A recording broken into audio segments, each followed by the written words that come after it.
दोस्तों, इस नाली में हम पानी रखेंगे और इस पानी को उसमें नए पानी बदलने वाले हैं। तो पहले इस पानी को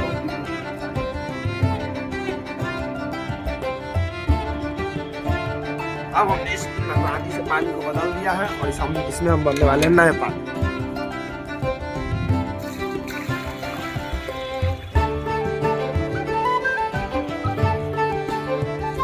पहले हम इस छोटे से में पानी रखते थे, पर अब इसके लिए हमने बड़ा नाली बना दिया है और हम उसमें पानी रखते हैं ताकि ज़्यादा से ज़्यादा पक्षी पानी पी सकें।